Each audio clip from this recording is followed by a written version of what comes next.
Hello, and welcome to the CivilTalk Podcast. I'm your host, Tapasio Althouse. If you're new to the show, this is where we explore civility and social emotional learning with esteemed guests, expert insights, and practical advice to help people navigate the world. Today on the CivilTalk Podcast, I'm honored to welcome Bea Boccalandro, one of the world's leading experts on corporate purpose, social responsibility, and environmental social governance. He is the founder and president of VeraWorks, a global consulting firm that helps companies of all sizes create and run programs that make their business more purposeful and impactful, guiding some of the most respected companies in the world, including Disney, FedEx, Bank of America, and IBM. She is also the author of Do Good at Work: How Simple Acts of Social Purpose Drive Success and Well-Being, a book praised for showing how every employee can integrate social purpose into their daily work. Her ideas on job purposing have been featured in Harvard Business Review and Forbes and have inspired countless organizations to build more engaged, productive, and purpose-driven workplaces. Welcome to the CivilTalk Podcast, Bea. I'm so excited for this conversation, Tapasio. Thanks for having me. Of course. So I want to start with you. What first sparked your fascination with the idea of purpose at work? Was there a personal moment when you realized this was more than just a sort of nice to have? Yes, I have to give my father credit for that. There's two quick stories that I think kind of answer the question. When I was about 9 or 10 years old, I was at home in Caracas, Venezuela, where I was born and my entire family was born. And my father was working on the dining room table as he often did in the evenings. He worked a lot. It was just him with his black felt tip pen and a pad. And he's like writing and looking up and, crossing things out and then writing, and this was mesmerizing for me. And I didn't realize until much later why.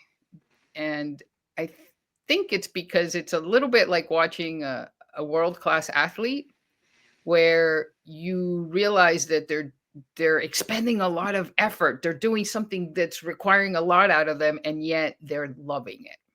Mhm. They're in flow. This is connecting to a really deep level. And I think intuitively, that's what my dad looked like when he was working.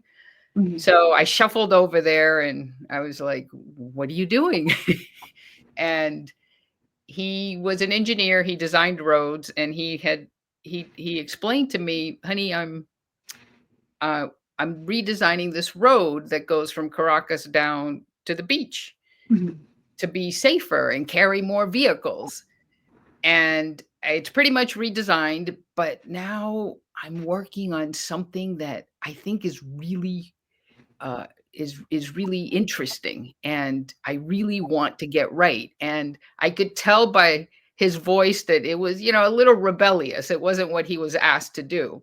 And he said the problem with the new road is that it's going to have all these guardrails, and it's going to get rid of this area on the side of the road where women sell food. And I knew what food it was. I was like, cachapas, which Oh, which are these corn pancakes, and I would often have them. We would often stop there when we went to the beach. They're delicious. It's like corn pancakes with butter and cheese. yummy. And he said, "Yeah, precisely. So they're not going to have a way to make a living. So I'm done with what they asked me to do, but now I'm trying to figure out how we can do it in a way where they get to keep their way of making a living."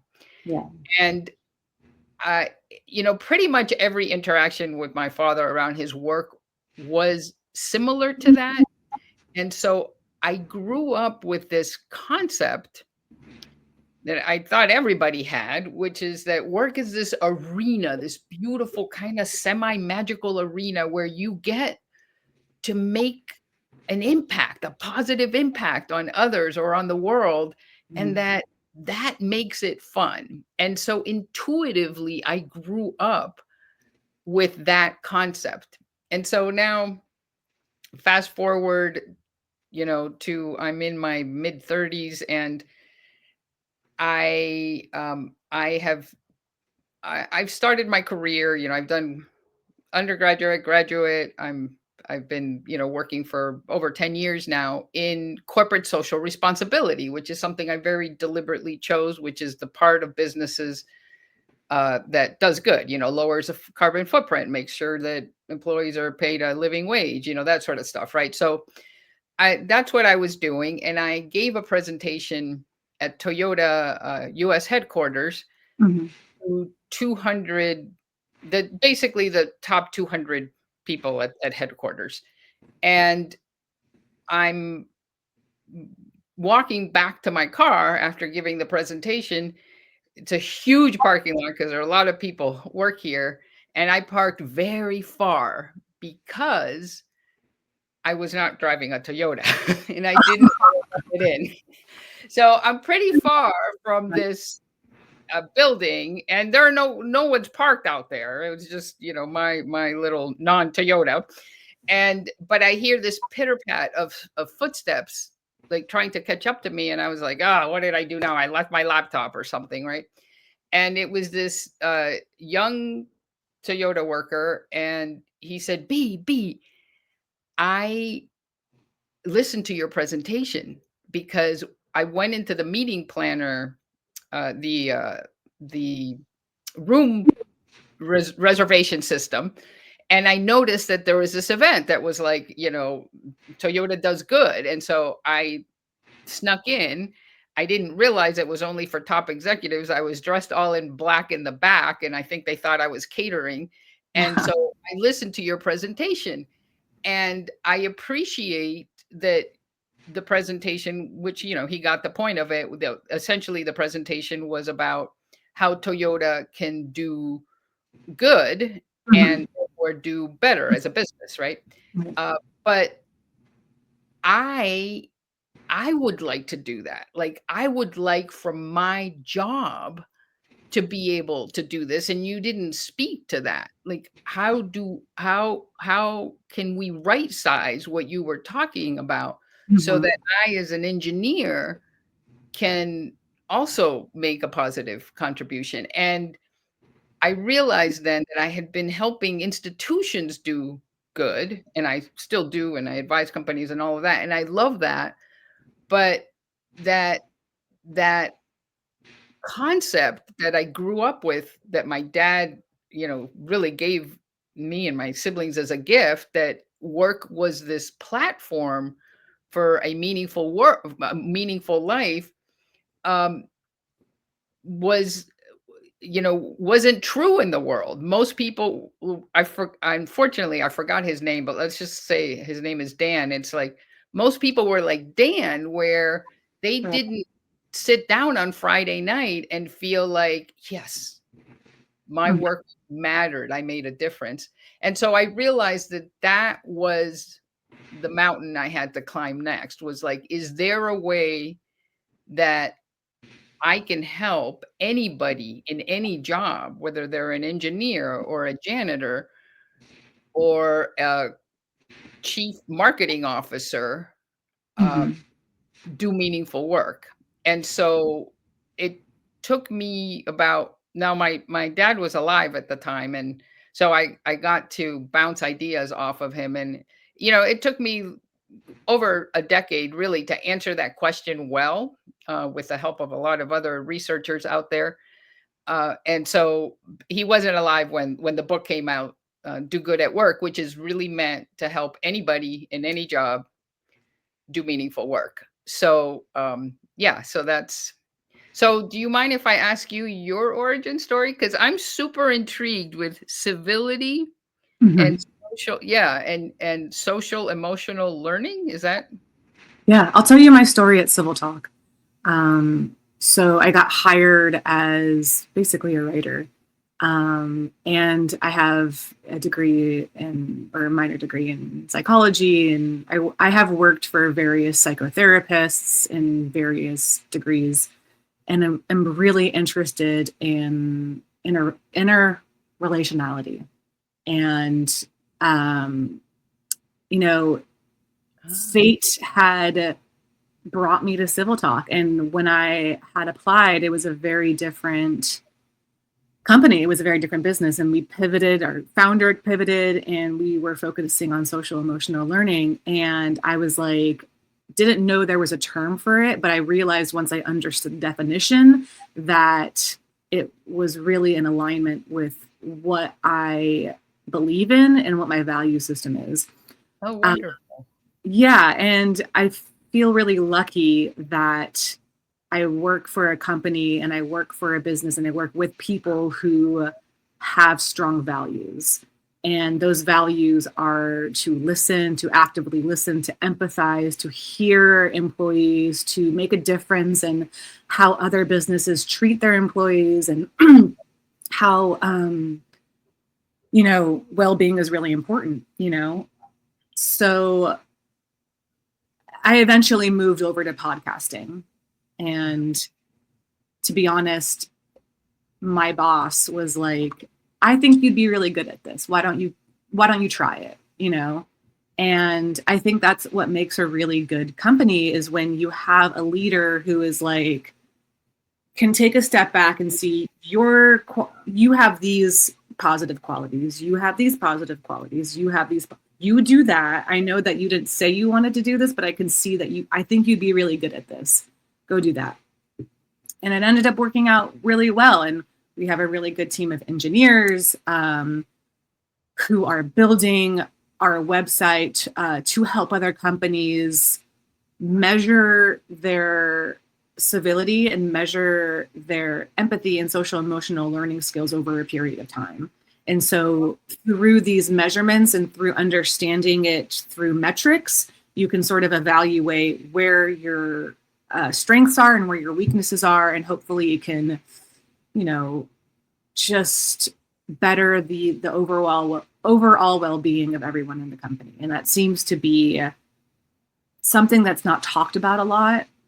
I'm sure they're known as soft skills, and these soft skills are super pertinent to making everyone happy and avoiding burnout and avoiding purposelessness. You want to feel purposeful. You want to feel like you're making a difference. You want to feel like you're mattering in your workplace, no matter how menial the job might be objectively. So CivilTalk is a space for leaders like yourself to come together and create a community where people can go to if these questions are burdening them. And I know there's a lot of spaces online, and we're just one of many, many, many voices, but I think that it's important to keep that community going. Wow. So, yeah.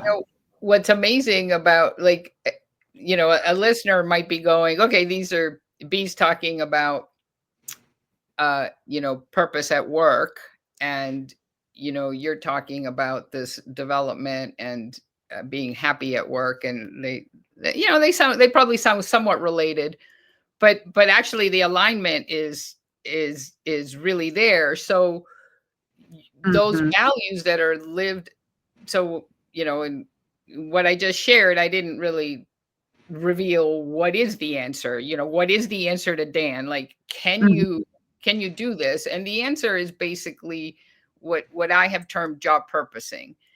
And job purposing is taking some of that rebellious spirit from my dad. If you have to, you might not have to actually, but most of us do. And mess with your job so that it makes a difference. Yeah. But what's interesting is how simple that can be, and how small it can be and work.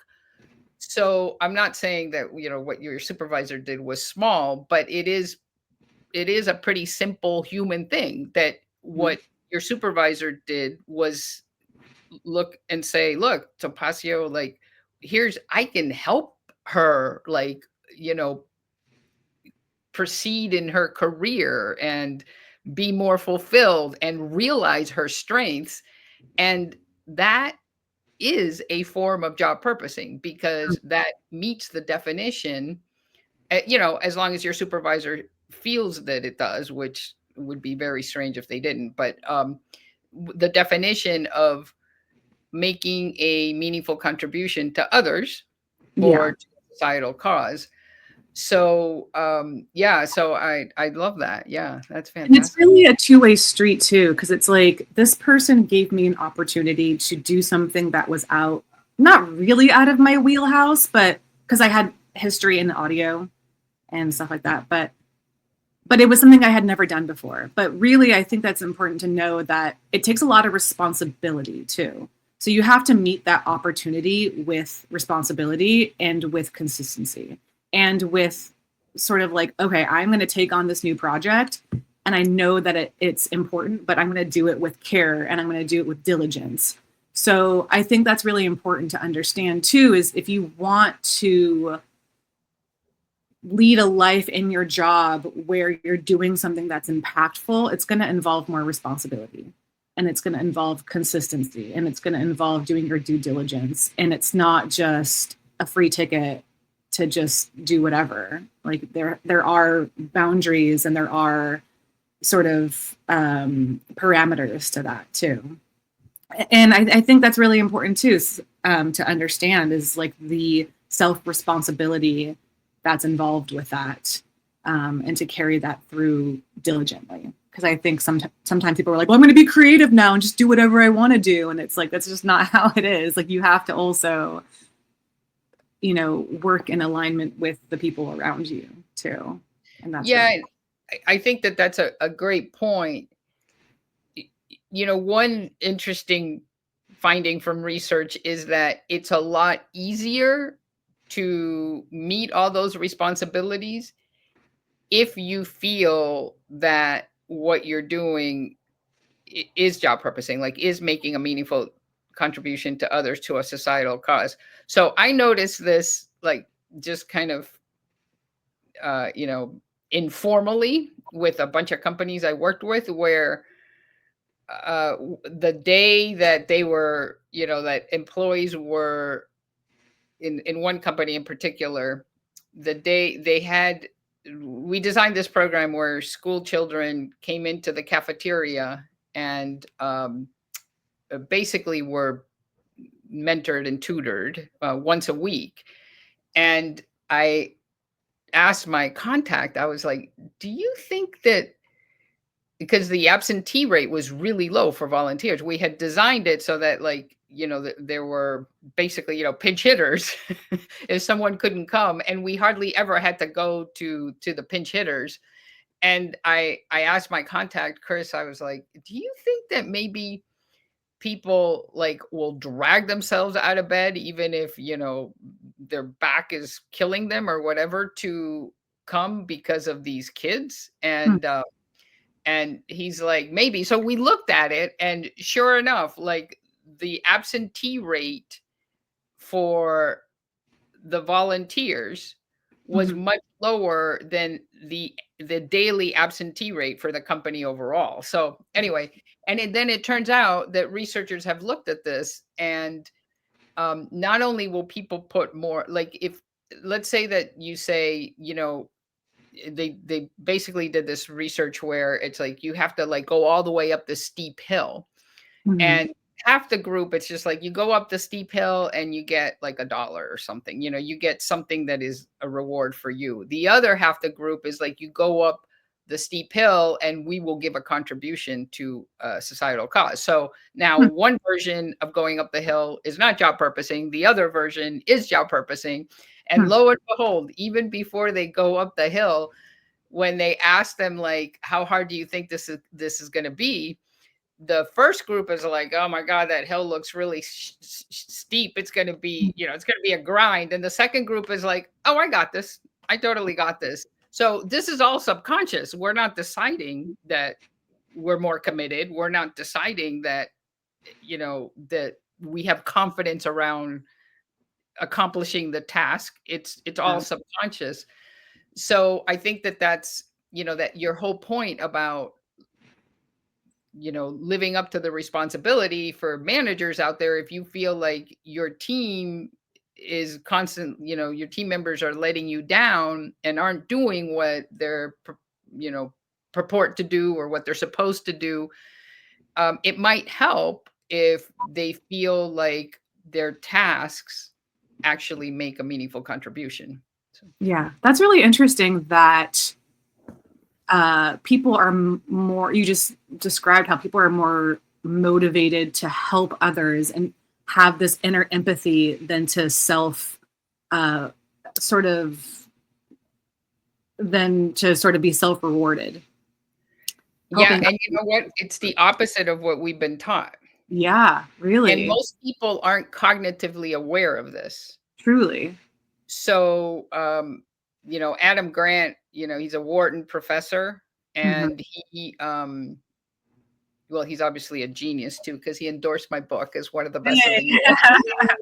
But I mean, he's an amazing individual, but he did research on individuals who were essentially telemarketers, right? And one experimental design. So one group was just doing their job as usual, and then the other group, basically, they realized that they were actually raising funds for a scholarship. So the job had purpose in it, but you might not feel it, and that's a huge problem out there. Anybody listening, even if your company has a beautiful mission statement, even if your nonprofit has a beautiful mission statement, it might not feel like job purposing to the individuals there.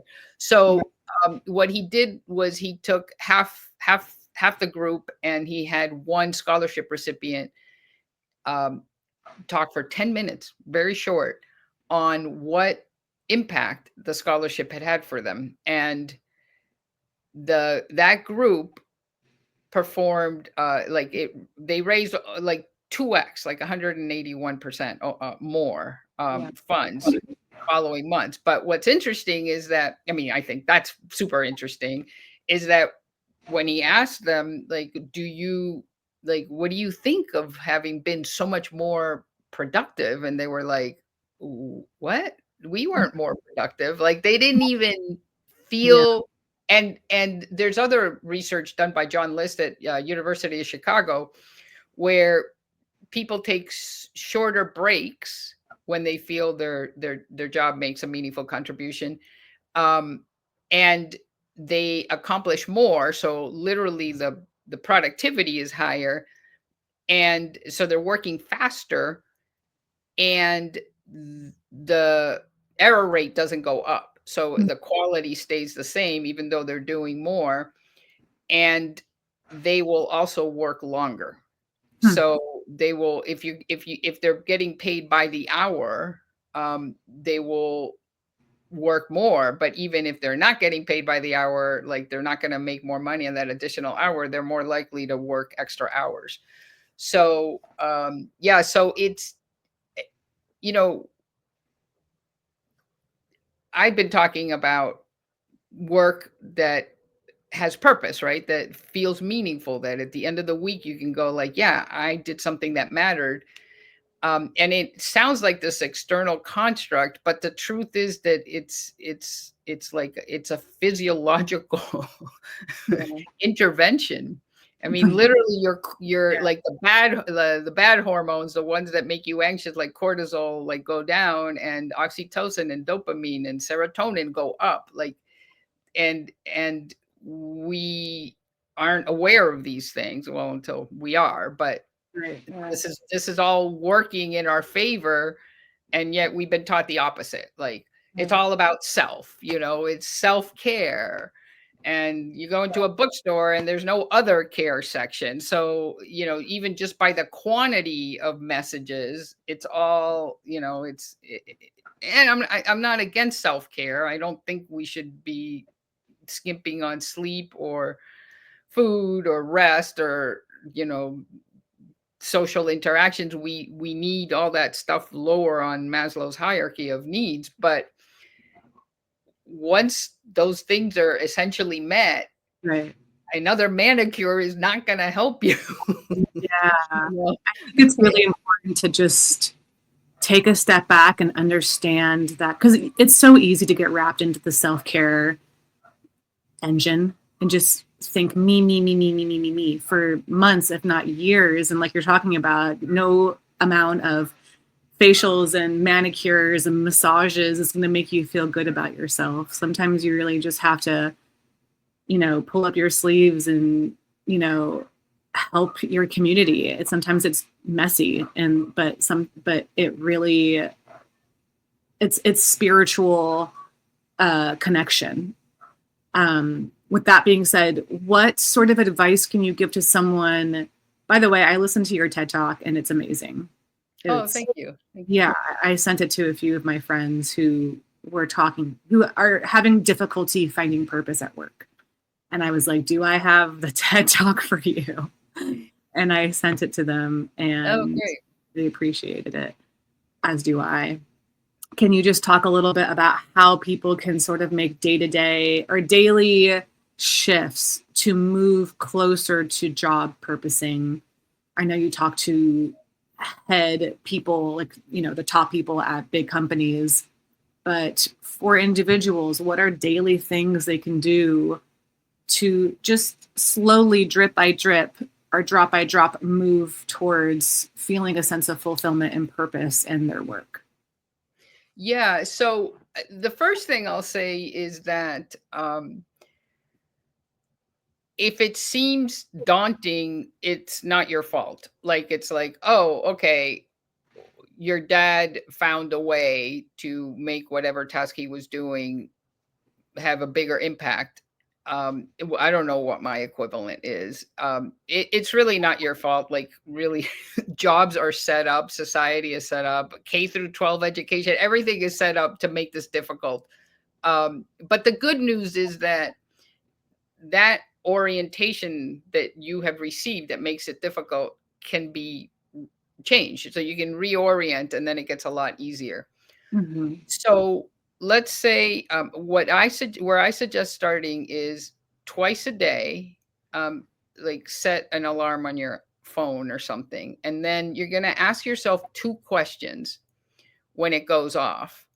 One is, whatever task I'm doing right now, is there a way to do it so that it's job purposed? So let's say it so that it's making a meaningful contribution to others or to a societal cause.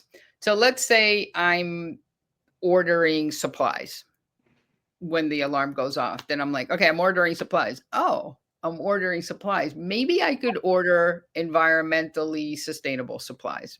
Mm-hmm. That's one. Okay. Or let's say that I'm setting up a meeting.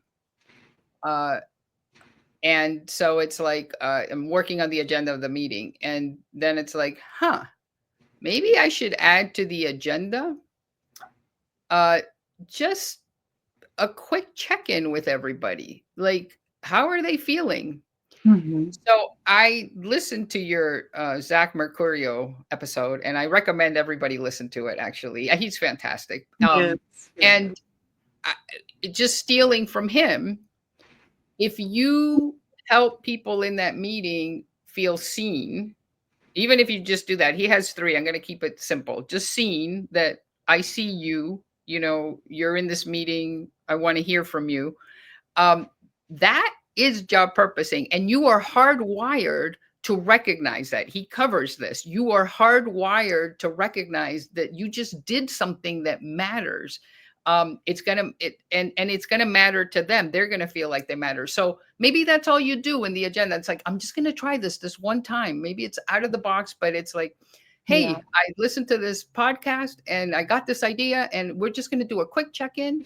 So we just want to hear from you. Like, one highlight, like, just let people feel heard. Like, maybe that's what you do if you were planning the agenda. I'll give a third example just for the heck of it. So let's say that you design surfboards or surfboard fins or something, and the alarm goes off and you're in the middle of the design of the fin. Then you might go, okay, how can I job purpose this? I'm designing this new fin for this new board or whatever. And it's like, what if I put a sensor in the fin that relayed information to scientists that are trying to save the world's oceans? This is a real example. Actually, they're all real.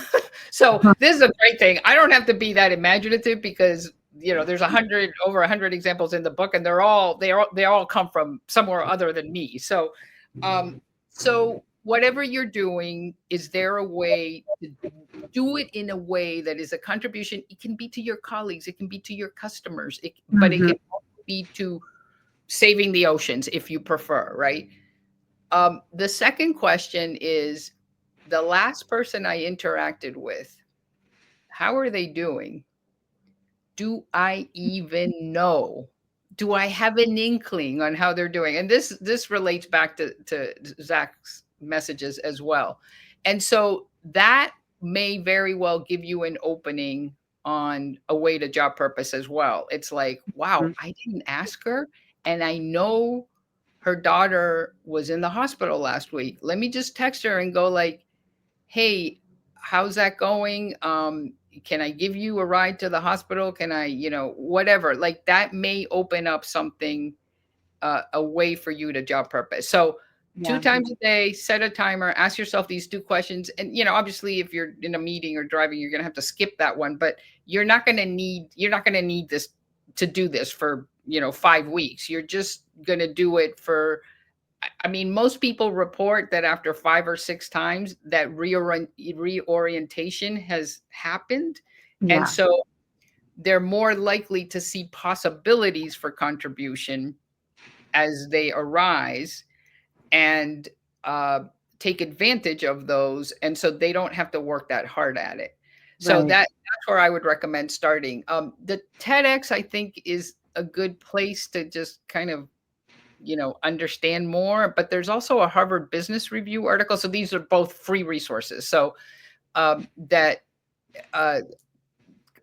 covers the concepts as well, and that can be helpful as well. I think it's called Why Your Values Belong at Work, Harvard Business Review. So that might also be helpful, a place to start.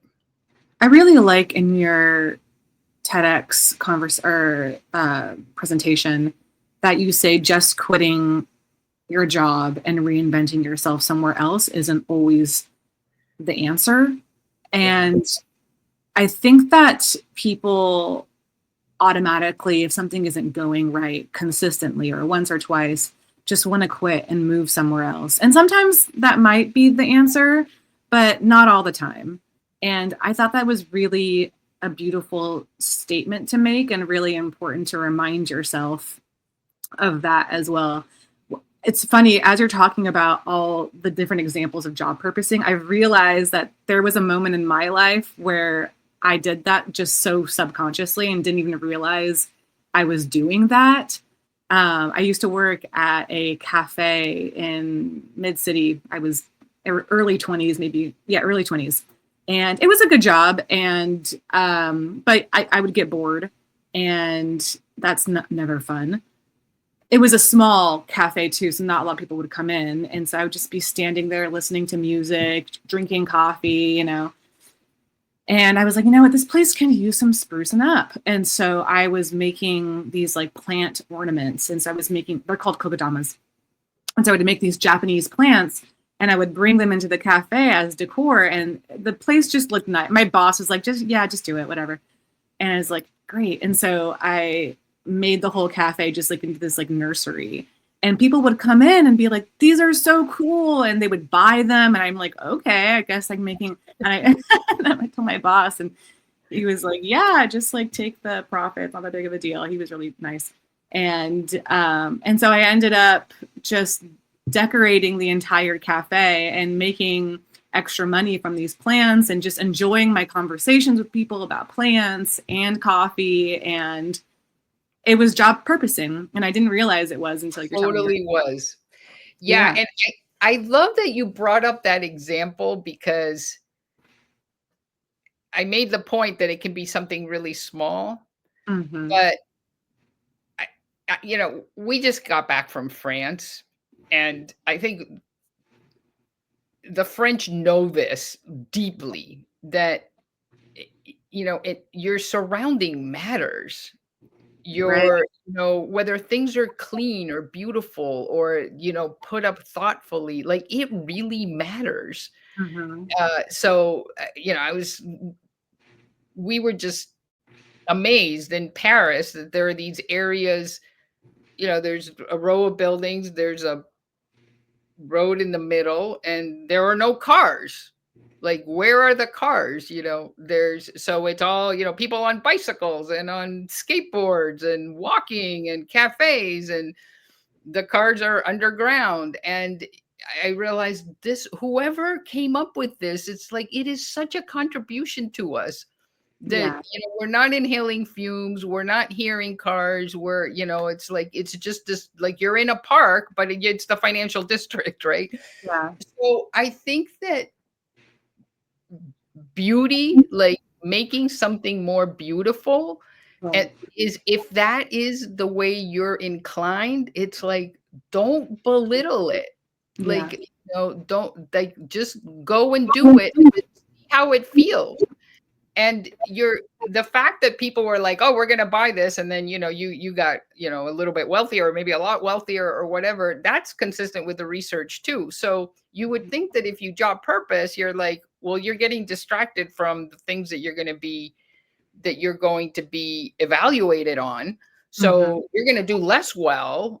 You're not going to get the promotions, you're not going to get the bonuses. Well, exactly the opposite seems to be true, that Hmm.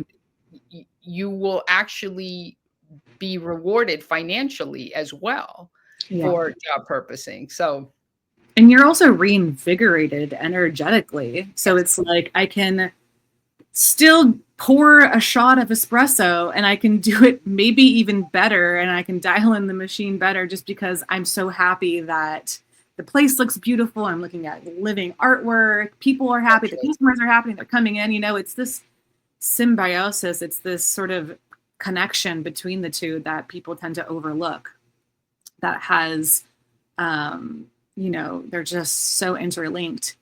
My next question is, when is there a difference between talking to leaders and talking to employees about job purposing? So when you're talking to the top Yeah. 300 people at Toyota, as opposed Mhm. to the guy who approached you in the parking lot, how do you have to shift and change? Like, what is the dynamic difference between the two for you, and how they separately integrate job purposing into their lives? Yeah, there are a few key differences. So when I talk to leaders about corporate purpose, um, there's the ideal way to do it, which is that your company has a clear purpose that is truly a contribution to society and or a societal cause, and you are helping the whole population of employees contribute towards that. It's hard to do, but and most companies don't have the commitment to do it. Yeah. So that is the ideal way, because a shared purpose is better than individual purpose. So managers out there, if you're like, oh, I'm going to try this job purposing at your managerial level, it's better to get like even just two people at a time on a job purposing project on your team than the individuals, which I realize all the examples I have used are individual, and there's a reason for that. But and at the corporate level, I work very hard to make sure that we measure the things that matter to them, like Mm. retention and Right. sales, and like basically bottom line things to make sure that it performs in that way. Yeah. So the problem with that is that very few companies are doing that. So now if you are a salesperson at a company, you're not benefiting from the opportunities to have purpose at your day to day work, because we have a long way to go, which is why, people like Zach and I have plenty of work to do, right? So at the corporate level. So now what at the individual level, what I'm telling you is like, don't worry. Take that rebellious spirit that, my dad showed. You can do this on your own. And by the way, you're actually not even going to get in trouble.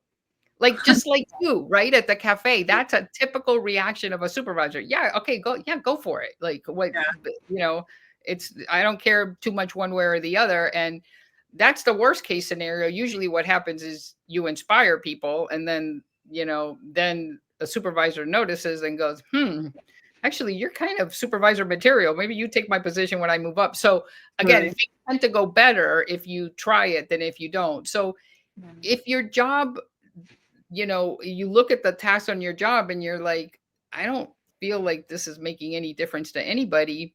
It's like, do something that does. Like, just start doing it. And if you need to ask permission, go ahead and ask permission. But there's a ton of stuff you don't need to ask permission for. I mean, what one example from my book that people like often are like, well, I love this example, is the TSA agent who, loves singing and sang in a band, in the evenings. And he knows people's birthdays because he's looking at their ID. So he knows if their birthday is that day. And so he just decided that he would sing a few measures of a syncopated happy birthday if it was someone's birthday. And then, he's just doing it for fun. And he subconsciously, he was probably getting all those, lower cortisol and dopamine and serotonin and all those things. And then one day, one passenger said, and it was in the evening, he said, thank you. You are the first person who has wished me a happy birthday today. And he realized, again, I gotta keep mentioning Zach, what Zach talked about, like that person felt heard, right? So he told himself, I will never again not sing a few bars. I mean, sometimes it has to be really quick because there's a line or whatever. And so that's his way of job purposing. Did he ask supervisors for it? No, this is part of the ongoing conversation he's having with people. Like, it just, so, and don't worry if it's going to make money for the company or not. You don't have to worry about that. Leave that to the managers about the job purposing. I mean, don't do job purposing that I've never even heard of an example that actually, makes the company less profitable or something. But you don't have to worry about that. Like, you really don't. Like, just do what works for you. Consider it your canvas. So those are the two main differences. Yeah. It's really interesting how, like, you're talking right now, and to me, it sounds like just your individuality is powerful. And I think that everyone's individual essence, individual gifts are valuable. And it's important to bring that out, because we're not all the same cogs in the system. We're all different and varied. And I think that what I'm gathering is it's really important to express your own unique individuality within your business, within whatever it is you're doing. And it's valuable and it matters. And once you bring out those gifts, I think other people might even feel more empowered to do the same as well. Do you see that domino effect at all in these businesses or with people, where people are seeing someone do job purposing and they're like, you know what, I'm going to follow that lead and I'm going to totally. do that. Yeah, no, it's totally contagious. And absolutely. I mean, I love what you just said, because, there's one reason I like to use the word canvas. It's like, it's your creation. Really often people are like, well, just give me 3 job purposing things that work for a cashier. And it's like, I can do that, because again, the examples come from everywhere.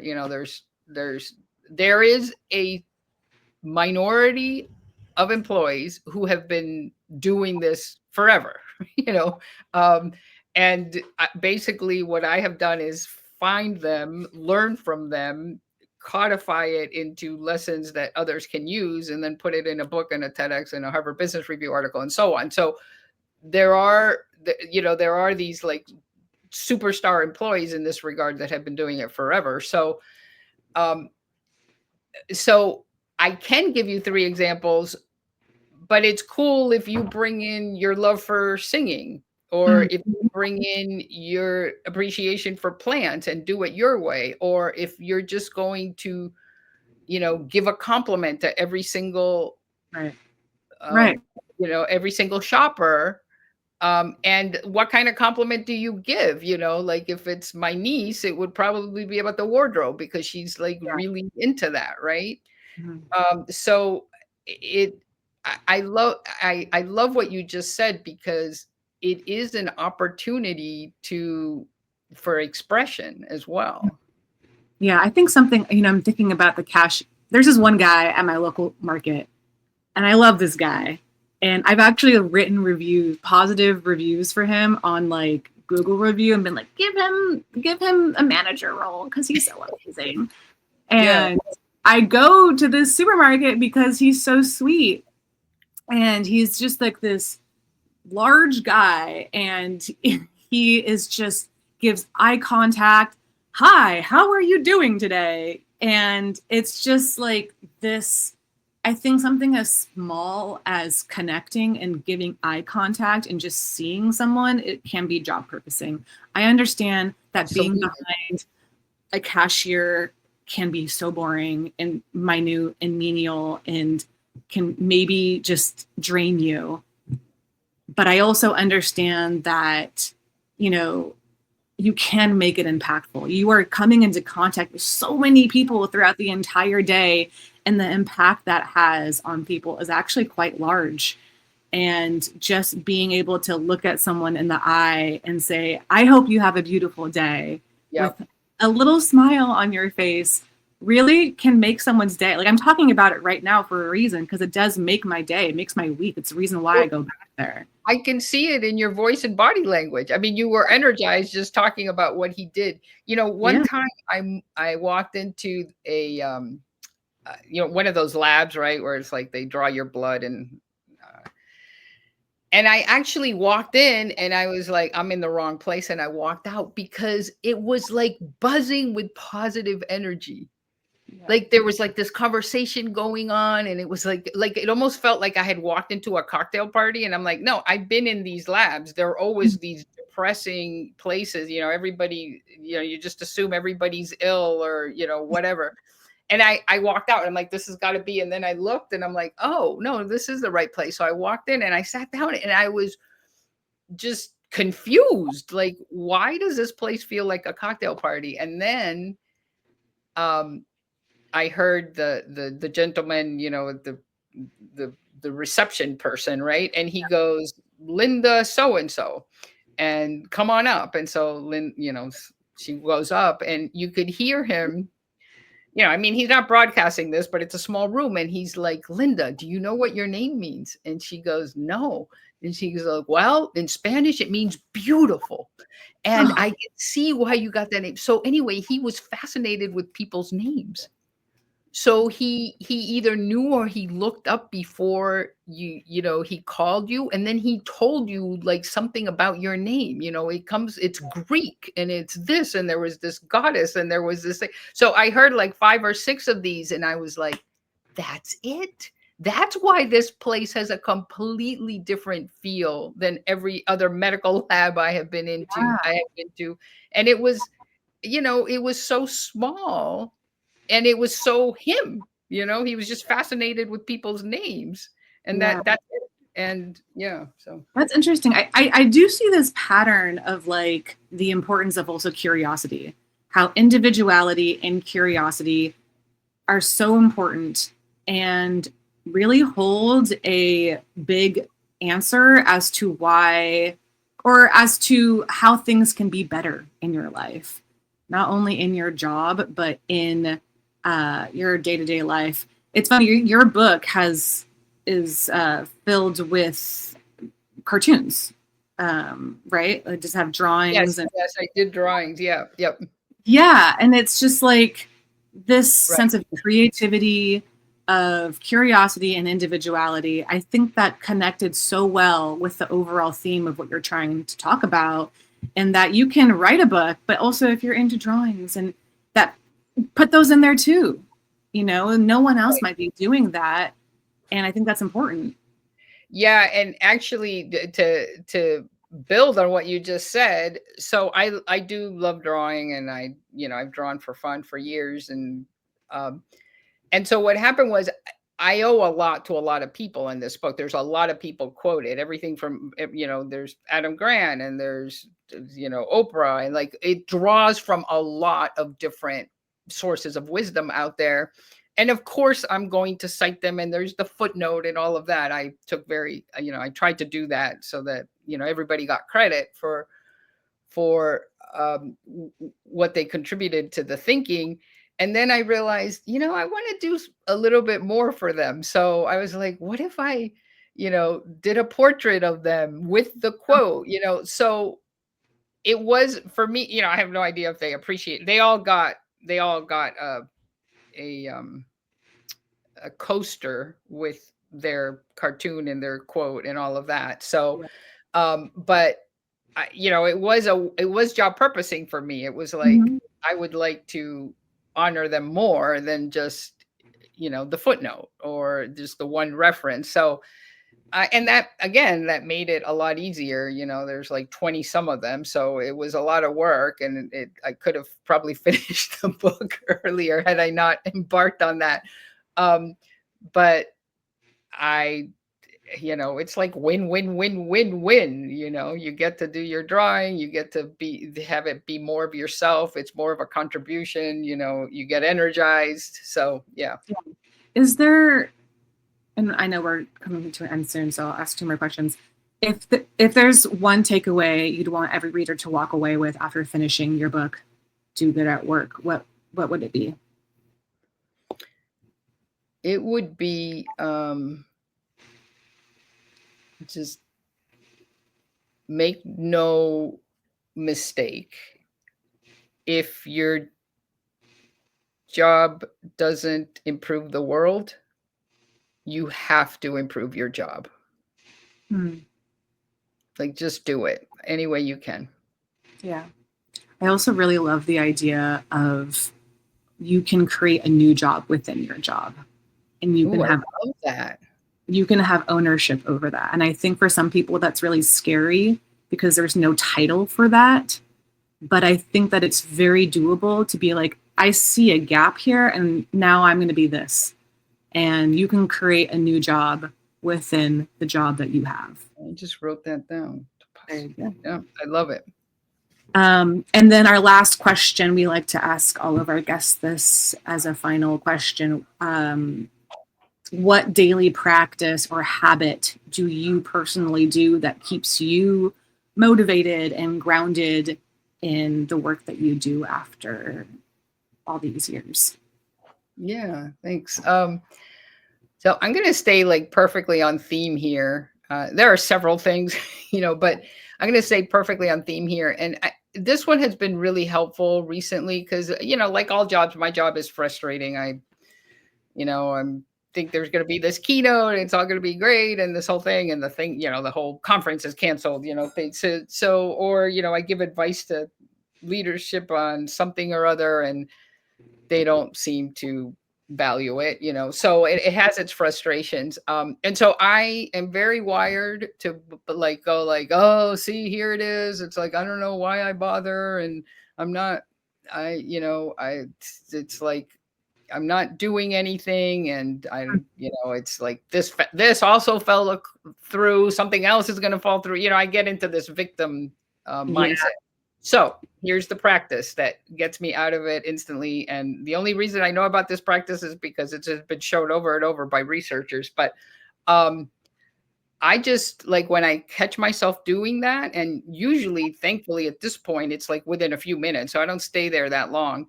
I'm like, oh, I know what I need to do. I just need to do something nice for someone else. And it short circuits it. So if I can't think of anything else, I go into LinkedIn and I say something really, a testimonial, or I send a message if I can't think of, but who can you thank? Sometimes like the last one was, oh my God, I've had this this like small gift for someone that has been sitting on my desk for like 2 months to send them. I'm just going to finally go and send it. And so, that got me out of the office too, which was nice. I went to the post office. So that's the trick. Like if I find myself in that spiral going down, like something's gone wrong and now I'm beating myself up and I think nothing is ever going to work well again, short circuit it by just something small. I usually don't have that much time. So something that takes 3 to 5 minutes, do it for someone else and it short circuits it. Yeah. That's a really great way to break up that loop. I feel like everyone is guilty of being in that negative spiral loop. And it's wild if you don't put a check on it, how it can take over your brain for like days, weeks. Totally. It's so you can feed it. I've done that. Yeah. You can just keep feeding it. Yeah. And it's weird too, because your brain, because I've also, what you're talking about right now, have had issues with that too. And it's like your brain also gets wired to know that at certain parts of the day, you're going to start, it's like a trigger, and it gets wired to automatically do that after a certain period of time. Interesting. I didn't know that. Yeah. For me, I'm like, sometimes I'll wake up and be like, man, have like arguments with people in my brain that don't exist. And like, just be like, I don't matter, I'm like, well, no one listens and no one cares, and I'm like, okay, just keep going, stop. And I also have to remind myself too, what you're talking about right now. There are people who went years without being noticed or, having dialogue with other people that their jobs didn't work. And then one day something hits and then you have a whole arsenal of videos and that people will look at, so it's just, I think consistency also is really important when you're thinking about, does my work matter? Because people whose work matters to you have gone through years of just being like not being known or not being maybe even appreciated. So yeah, Bea, I want to thank you so much for being here today and giving us your wisdoms and all of your insightful and empowering information on job purposing. Really appreciate everything that you've said today. Oh, it was such a delight, Tapacio. Thanks for having me. Thank you. And as a reminder to our listeners, all of the information that you've heard today about Bea will be on our website at www.civiltalk.com, including her book, Do Good at Work, How Simple Acts of Social Purpose Drive Success and Well-Being. We will have links to that, as well as information about her company, Vera Works. And if you want to take a peek at everything that we can offer at CivilTalk, click around. We have our org talk tools. We have our evolving digital resources to help organizations measure, track, and strengthen civility in real time. To explore these tools, again, civiltalk.com. Thank you for being here. We hope you've enjoyed it. And if you have enjoyed it, please send this podcast to someone who you think could benefit. And until next time, keep leading with purpose, igniting meaning in your work, and to stay civil. Take care.